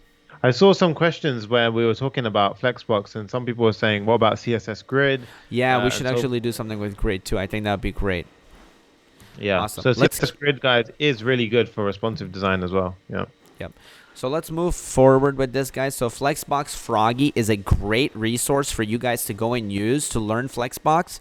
It's a Yep. playful way to, in an interactive way, you'll pick up Flexbox. I think it's honestly the best way to do it.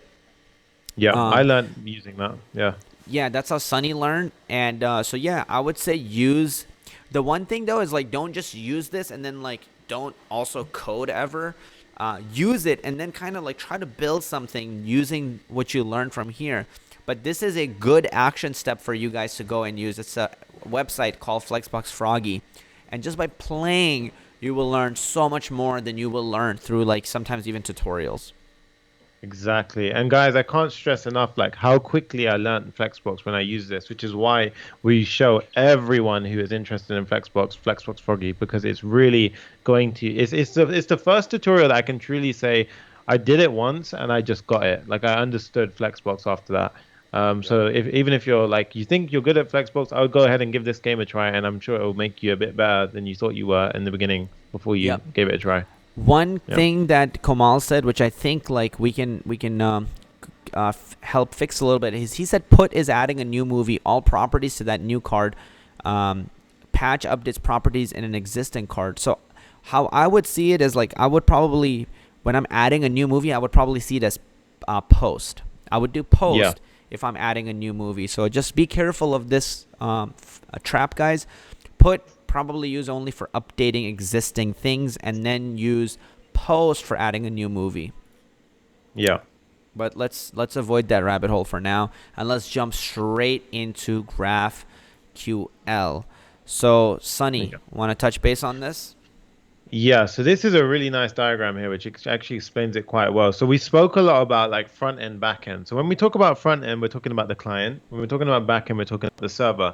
So the client is the top half of this diagram, and the client is basically like the Netflix clone or like the Amazon clone. Like it's the front end. It's what the user sees, right? So in this case, we either have the web or like you could be from coming from an iOS or Android device. So here you can see you have like a website or an app. So a website or an iOS or Android app, right? Now, what makes GraphQL so powerful is that basically you can have let's say we have a GraphQL client. So in this case, you can see in the middle where it's using something called Apollo here, right? So Apollo is a very popular GraphQL client, and what it basically does is you can basically plug so a bunch of different services into that GraphQL client, right? So imagine we had a bunch of different REST APIs, a bunch of different microservices, a bunch of like, and the database all go into that GraphQL API, and then basically you code up that GraphQL API in a certain way, and it basically allows the front end, so the web or those apps, to ask for the data it needs in a really, really simple way. So, Kazi, if we can go over to GraphQL, the website, they actually have some really nice visuals on there, which explain this really nice, and I think that will actually help a lot of people out. So, it's a query language for your API. Is basically the really nice way to put this. And if we scroll a little bit down, here you can actually see it says ask for what you need, get exactly that. So you can see here, guys, you pretty much just pass in. So let's say you need the hero from a film and you need their name and height, right? You pretty much just type that in. So you see we need the hero, we need the name and height, and then it goes and scans your whole basically backend. So you like your REST APIs, the databases, microservices, and it will go ahead and grab that for you. Now, Whoa. obviously, there's some setup to get this working, but it's very powerful once you get this set up and working in the way that you need it. And it means that you can also basically, if we scroll a little bit down, so this is Wow, another that is powerful thing. This so is like clean how they visually show like how from the actual app or whatever you can just do that and then look how it gives you yeah, that data back. That's such a nice visual. really nice, right? Like from many different services, it can just like from one request pull in so much information.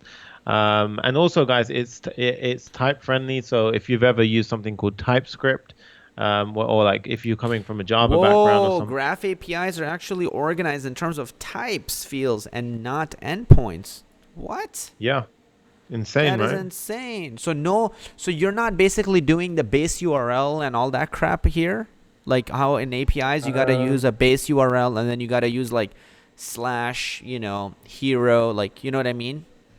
Yeah, so here you don't. You pretty much just you have this one beautiful request which is on the left. You can see it's just saying hero, Whoa. and you all you do is specify the fields that you want. So literally, you say, "I want the name."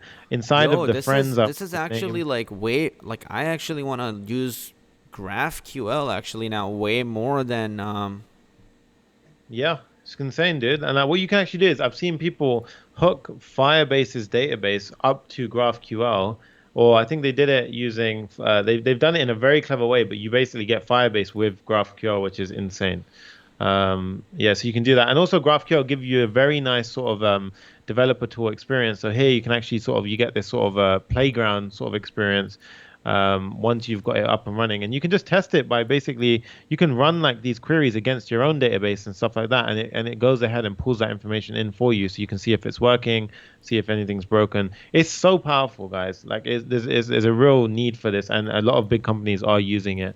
Um, and yeah, it's really really something which wow. I recommend you do learn. If you go down to the bottom, Kazi, it actually shows you who's using GraphQL right now. Evolve your API without versions? Dude, what is this thing? I want to use it.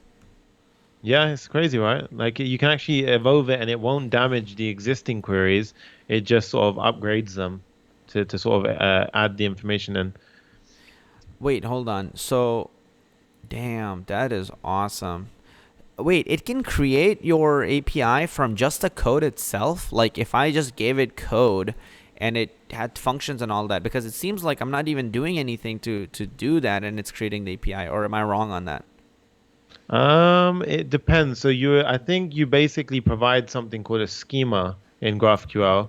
Got it. where you basically map. Oh, I think I'm not actually entirely sure. It might have changed since the last time I used it, but all I know is that they have a very clever way of doing this. So I think I it'll be see. something really, really good that we can go ahead and sort of play with soon. Okay, But you got can it. see here, guys, Facebook, GitHub, Pinterest, Intuit, Coursera, Shopify, all of them are using GraphQL. And also, every company I've worked in also has used GraphQL. So it's something which is definitely highly used and very powerful. That's amazing. I love this. Yeah. Yeah, I'm glad we shared the website. Awesome. Yeah. Really, really nice. So learn that skill, guys. That's number 9. Okay, learn this skill, and then number 10 we have is server side rendering. So why Yeah. is this an important skill to learn, Sonny? Why server side rendering? Yeah, so server-side rendering is a technique, right? It's a technique for rendering client-side apps, right? So when we talk about whenever you hear server-side rendering, it's a technique for rendering something called single-page apps. So Can single you can page, you can so for me what helps for me is like, are any of our apps that we have up right now using server side rendering or no? no, they're not. But if we can demonstrate it with it. So Sure. so let's go ahead and go to this one right now. So let's go to our Netflix app Uh-huh. and let's hit refresh. Yep.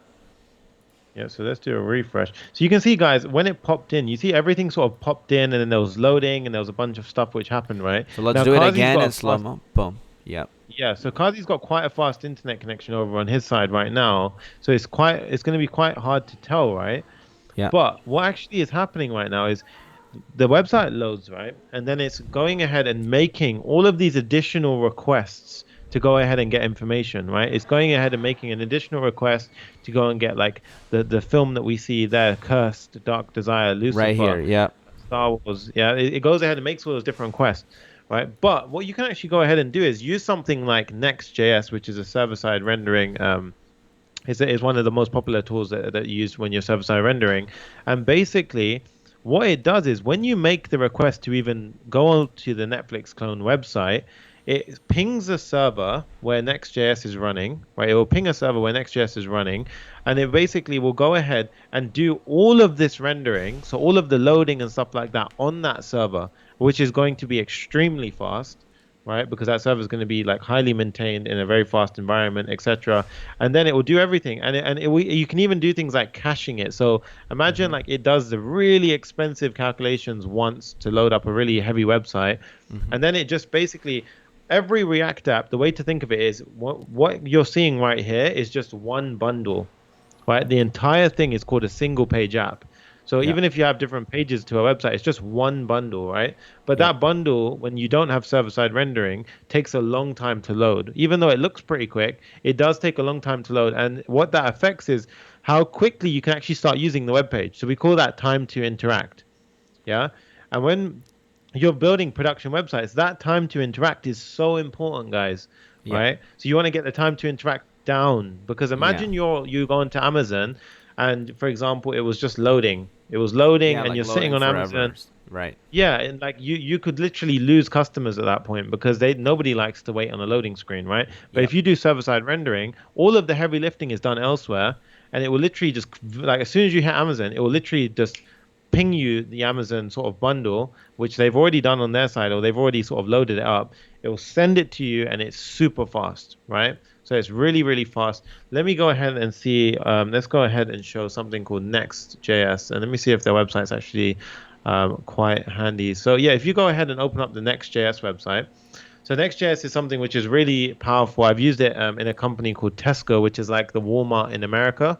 Mm-hmm. They use it over there, and Wow. the reason why they Damn. use it, yeah, they use it there, and it's like you can see here, guys. It's the React framework, so it's a React framework, firstly. So again, we're touching base on React.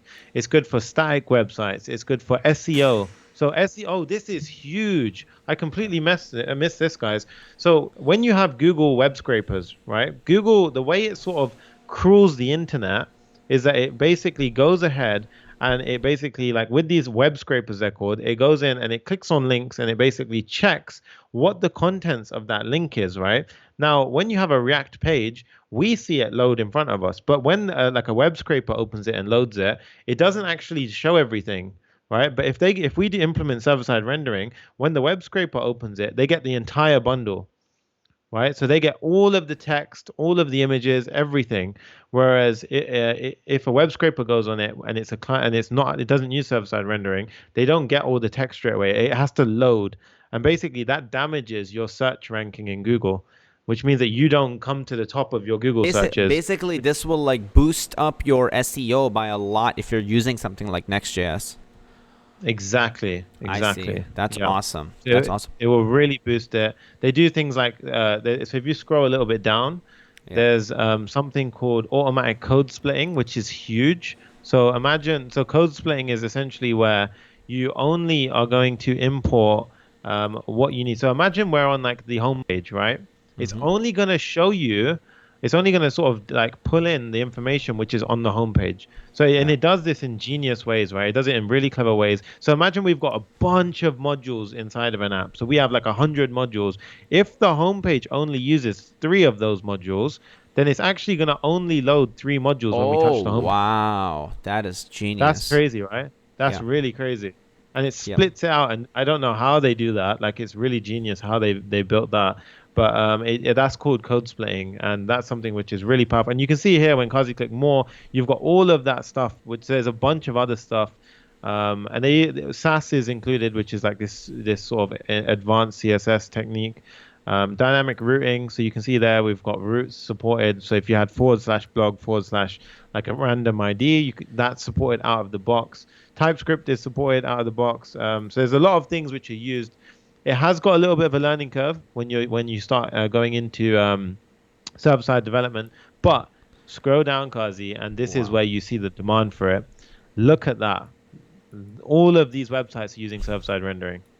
Like these are huge websites, guys, like Twitch, Docker, Hulu, Scale, GitHub, Netflix, like Coinbase. Like there's a lot of cryptocurrencies I can see here. Like there's a lot Binance of is, I spend a lot of money on Binance.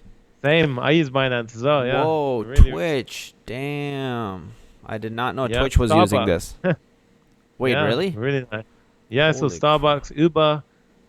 Yeah. Docker. Uh, Wow. So this is powerful. So this is I mean, I even want to pick this up because I'm new to the whole React world, but I want to pick up how to use Next in our apps and just make them lightning fast.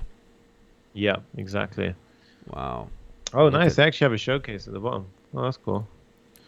Yeah, Oh, but TikTok. it's going. Damn. Yeah, TikTok. I saw that. That's amazing, right? Yeah. But Wow. guys, this is essentially going to allow you to have lightning fast websites. There are some things which need to be like considered when you're learning how to do server-side rendering. But if you guys are interested in that, then let us know and we can go ahead and like Kazi said, it'll be interesting for us to both learn this a bit more and get more Seriously. involved in this. By the way, Yeah. guys, So we but got. was this is this exciting for you guys? Like, is this actually valuable? Please let us know in the comments. Like, where are you guys' mind at after finding out about all of this information? Like the top 10 things that we covered, right? We talked about server-side rendering. We talked about GraphQL. We talked about Flexbox. We talked about REST APIs, why that's important. Talked about command line, Node.js, why you guys need it. We talked about Firebase and how this is so valuable for your backend and hosting and all of that. We talked about the Redux technology. We talked about Git, why you need to use it. And of course, we talked about React.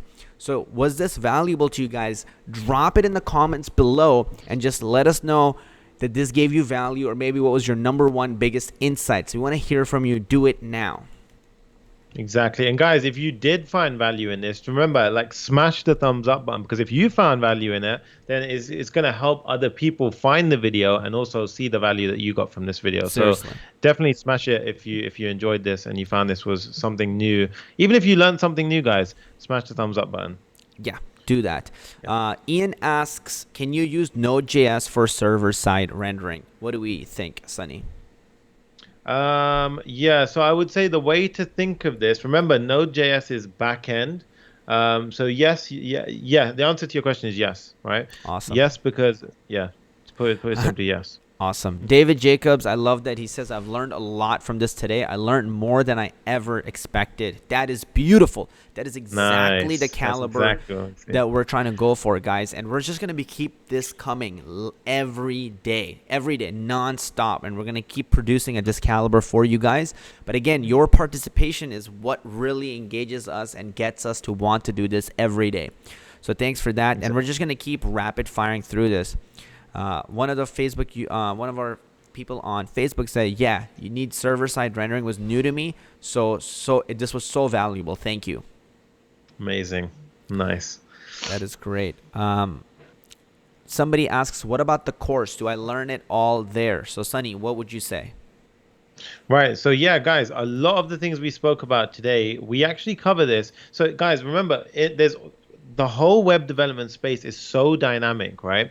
So we actually go ahead and cover this inside the course, inside of the coaching calls. So the coaching calls, we have 4 weekly live coaching calls inside of the course. And inside of this coaching calls, we pretty much cover what's trending, what's new, what's going on in the sort of web development world. And we build that stuff in real time with you guys. Yep. So I go through, I do that. I hold a bunch of And these coaching calls. unlike YouTube, you guys literally get to speak to Sonny. Like, you will actually get to talk to Sonny live and ask these questions. So right now, even though it might feel like there's this like barrier between us, like on the Zoom calls, you guys will be actually speaking with us as we help you every single week build these massive projects. Keep going, Sonny. And then once you guys go ahead and build projects or you complete your homework, you will get personalized video feedback from JavaScript success coaches, myself, and the rest of the team. And we actually go in and give you some personal video feedback on a breakdown of your code, what went well, what could be improved, all of the things like that. Yeah. Let's prove it to you guys, right? So this is where a lot of you guys submit projects to us. So look at that. We have tons of projects, right? And people are submitting us to all their projects, like what they're building, right? So if I keep showing you guys these apps that students are building and sending it to us, then, you know, whether somebody, Lathan just built a Netflix clone following what we did. Zishan is building his portfolio and he's sharing it with us. Right, so we have all these, and then somebody built the COVID tracker following like one of our apps. And so here's one thing I want to show you guys. So take a look at this. Pretty cool. It's super fancy, works fast. Now, if we go over on the right-hand side, you guys, look at this. We're actually providing everybody with a personalized video feedback. So here's Tatiana providing one of the video feedbacks for one of the students.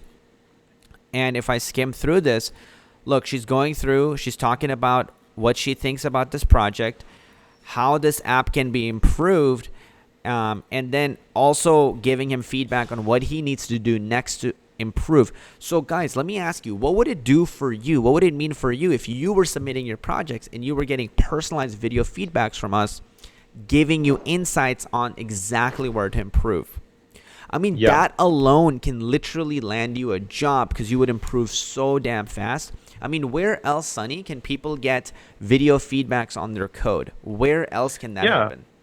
Like, I mean, guys, the way I like to put this is basically how many of you guys have gone to like Stack Overflow and been just like shot yourself in the foot where you ask a question and the only thing, we've all been there, right? We've all been there. We go to Stack Overflow, we ask a question and we just feel very stupid afterwards because like nobody helps us or we don't get answer to that question. But here, guys, you get personalized video feedback for every question, for every assignment. If you want to jump on a coaching call, you have a Zoom call where you can literally shout out as many questions as you want. And we can go through it as a massive team. We can go through it and discuss your questions. Everything is heard and listened to, and it's addressed one-to-one, which is something which you're just not going to get anywhere else. No. So this is why, guys, if you're serious about like you're having a career as a developer and the fact that like, yes, we give you the nonstop training and the hand-holding and the community. Yes, we give you the training modules. One of the most important things is we teach you actually how to make an income with this, right, guys? So like, for example, if I go to Upwork right now and I go into jobs and we type in react.js, right? Something like this. Like, you guys can see that jobs start to come up instantly. Looking for a React Node developer, 1 to 3 months, and they look at this. They're even like, there's Amazon, right? We actually show you how to build Amazon. Look, they're talking about Redux here. We teach you Redux. All of these things that we have actually shown you. And today we even talked about AWS, REST, serverless. All of these things are actually their jobs. People are looking and applying for these jobs and hiring people for all of this stuff right this second. So our thing is, we don't just want to teach you and give you knowledge. That's useless. I mean, knowledge plus $4 can almost get you a Starbucks. Our main thing here is the fact that we take your coding skills and then show you literally how to get those jobs on Upwork, on freelancer.com, or even how to get actual full-time jobs. Yeah, exactly. And guys, just this isn't actually just something we say. Like, I love every single time I get a message from one of our students where they land a client or they land a job. And the amount I've gotten so like it's literally become like a normal thing now. Like the amount of times that I have a student reach out saying, "Hey, I'm in the final round of an interview," and then they'll send me a message saying, "Hey, I got the job," or like, "Hey, I landed a client." And the other day I had somebody in Sri Lanka who actually made an entire month's salary in 1 week's worth of work, which was insane. Whoa, that's Really awesome. insane to see that. Yeah, If you that's think really about, if he made the entire month's salary in 1 week, he's actually moving on the timeline of his entire lifespan. He's moving 4x as fast. So what that exactly. actually means, guys, is he in 4 years from what he's learning from the course, he's going to achieve the same results that he would have achieved in 16 years. Right? Yeah, Like, that's how you should think about time in the long time span of things. This is a power of, like, when you learn something or you have a mentor or whatever. Like, on our live streams, we even have Steve or Steven. He comes and he drops tons of value. Imagine if you're actually learning from him directly. The people under Steve's mentorship are moving at a timeline. Their timeline of learning is shrinking. So what those people would have come to learn on their own in 7-6 years, under Steve, they'll learn it in 1 year. Massive value, right? Because look, you can get your money back. Money is replenishable, but time is not replenishable. Time just goes away and then never comes back. So if you guys exactly. are interested, you got value out of this, what I'd highly recommend is click the link in the description below and check out our course, Profit with JavaScript. As a matter of fact, you should just go and do that right now if you're on here and jump in the course. We would love to see you inside, and we'll provide you with just tons of value. So at this point, click that link and jump inside of the course. Yeah, do it right now, guys. And one thing I want to add to that, right? Guys, this is something I can't stress enough. The literally the point in my development career where I really noticed I excelled was when I had good mentors around me, right? Now, finding a good mentor is actually really quite a difficult thing, especially when you're new to coding, right? But in Profit with JavaScript, you don't just get one mentor. You get me, you get Qazi, you get Nas, you get Jacob, you get the entire Success Coach team, you get everyone inside of that, inside of the course. And everyone is your mentor at that point.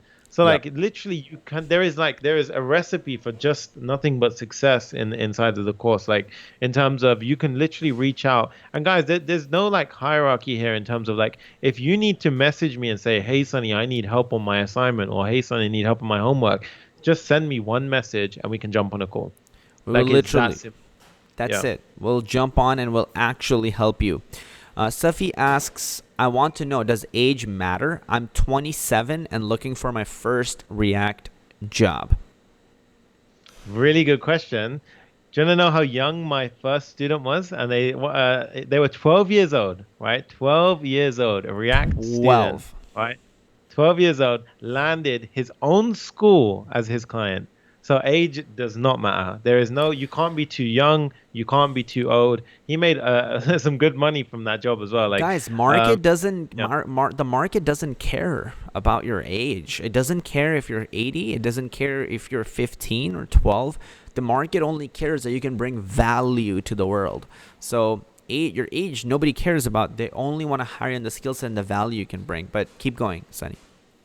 no, exactly that. Yeah. So honestly, like age, guys, at this point does not matter, and you really don't have to freak out about the sort of age. Like if you have a sort of any doubts, just think to yourself, scrap it to the side, and just start. My main advice is, whatever age, just start. Just You're never start. too old to get it. Yeah. That's it. Never too old.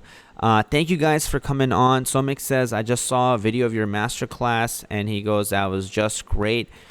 Thank you guys for coming on. We really appreciate your guys' energy, participation, questions. just the care that you guys bring. We really, really appreciate you guys. Thank you guys so much.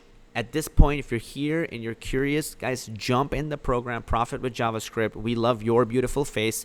Sonny, is there anything else you want to say? No, I can't stress it enough, guys. Like, we want to speak to you guys and we want to get in conversations with you guys, which is why we love it when you guys tag us in your Instagram stories. But like we said, check out the link in the description. Go and check out Profit with JavaScript.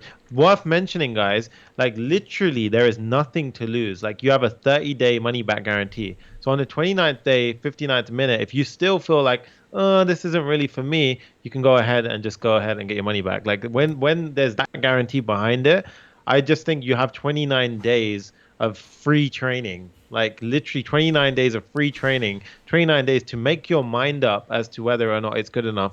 But do not just miss out on it because I'm telling you, this is going to be the decision that changes your life.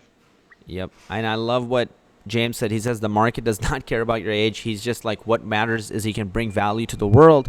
Wow, exactly. Exactly. Rais, I think this is a great question he asks. He says, I would like to know if I can learn React.js and I can get the job where I am living in Houston. Yep. So yeah, honestly, guys, this is the beautiful thing about being a JavaScript developer and React in particular. Like, you can work from anywhere, guys, and you can land clients anywhere. So if you're based in Asia, if you're based in, let's just say, in like, you could be based in India, you could be based in like America, you could be based in London. You can get clients anywhere else in the world. Like, you could land a UK client, you could land a US client, you can land jobs with any of these guys. And you could, yes, so to answer your question, if you're based in Houston, then you can get any job in any part of the world. And this is actually something which leads on to something called a nomad lifestyle. It actually opens the door for something which a lot of people do, where they pretty much just travel around. And I know a lot of friends who just literally, they just travel around. They live in Thailand for a year and they pretty much just code, right? Yep. So if you know this skill, you can pretty much do that as well. So if you ever wanted to go traveling, this is going to open that door for you, and you can actually start traveling around and carry on coding and making an income. That's right.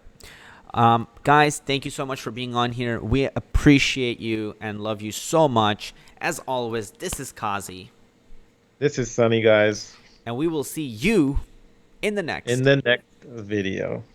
Peace. Right. Peace out, guys.